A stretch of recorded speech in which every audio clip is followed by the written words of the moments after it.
చంద్రబాబు నాయుడు అని నేను చెప్తా ఉన్నా.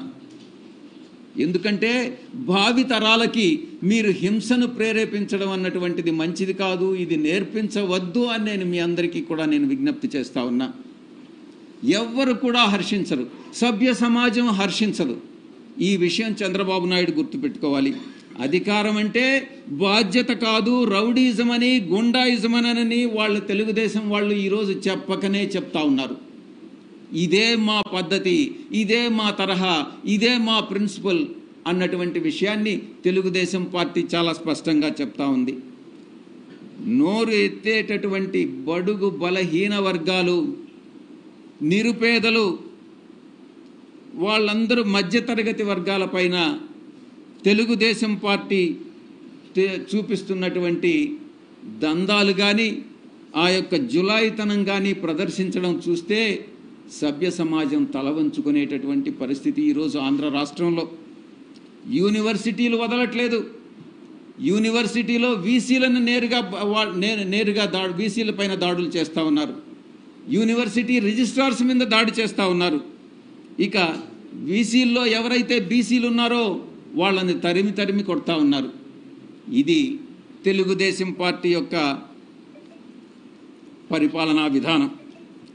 తమకు ఎవరైతే పడదో, తమకి ఎవరైతే వ్యతిరేకులో వాళ్ళని వెతికి పట్టుకొని దాడులు చేసి ఆ అమాననీయమైనటువంటి ఆ సంఘటనలన్నింటినీ కూడా షూట్ చేసి, వీడియో రూపంలో షూట్ చేసి దాన్ని సోషల్ మీడియాలో పెడుతున్నటువంటి పరిస్థితి ఈరోజు నెలకొని ఉంది అన్నటువంటి విషయం మీ అందరికీ కూడా తెలుసు. ఆంధ్రప్రదేశ్ రాష్ట్రాన్ని బంగారు లాంటి ఆంధ్రప్రదేశ్ రాష్ట్రాన్ని ఏ రకంగా తగలబెడుతుంది ఈ తెలుగుదేశం పార్టీ అన్నటువంటి విషయాన్ని ఒక్కసారి కానీ తలుచుకుంటేనే కళ్ళ నీళ్ళు వస్తూ ఉన్నాయి. ఇది ఈరోజు ఉన్నటువంటి రాష్ట్రంలో పరిస్థితి. మంగళగిరిలో వేరే చెప్పాల్సినటువంటి అవసరం లేదు. లోకేష్ మనుషులు సోషల్ మీడియా కార్యకర్త, మా సోషల్ మీడియా కార్యకర్త రాజ్ కుమార్ పట్ల ఎంత అవమానకరంగా అమానుషంగా ప్రవర్తించారో, ఏకంగా ఎలా దాడి చేశారన్నటువంటి విషయం మనం వీడియోలో అందరం కూడా సోషల్ మీడియాలో చూసాం. ఇలాంటి ఘటనలు రాష్ట్రానికే కాదు మొత్తం దేశానికే అవమానకరం. ఈ దేశంలో ఆంధ్రప్రదేశ్ రాష్ట్రంలో ఇలాంటి సంఘటనలు జరుగుతున్నాయి అని అంటే అది కేంద్ర ప్రభుత్వం కూడా తల ఉంచుకోవాల్సినటువంటి పరిస్థితి. ఒక్క రాష్ట్రం మాత్రమే కాదు, దేశమే తల ఉంచుకోవాల్సినటువంటి పరిస్థితి. ఇలాంటి దారుణాలకు పాల్పడుతున్నటువంటి టీడీపీ కూటమిలో బీజేపీ, జనసేన కూడా భాగస్వాములే.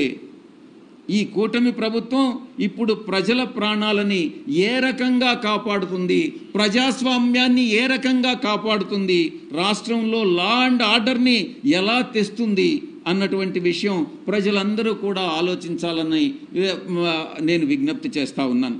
చివరికి మీడియాను కూడా అణిచేస్తూ ఉన్నారు మిమ్మల్ని అందరినీ కూడా.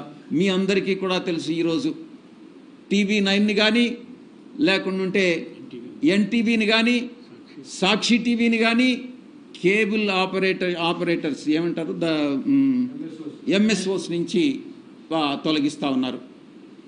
ఎంత అమానుషం, ఎంత అమాననీయం ఒక్కసారి మీ అందరం కూడా అర్థం చేసుకోవాలి. రాష్ట్రం మొత్తం కూడా ప్రజాస్వామ్యమే కూని అయిపోయిందా అన్నటువంటి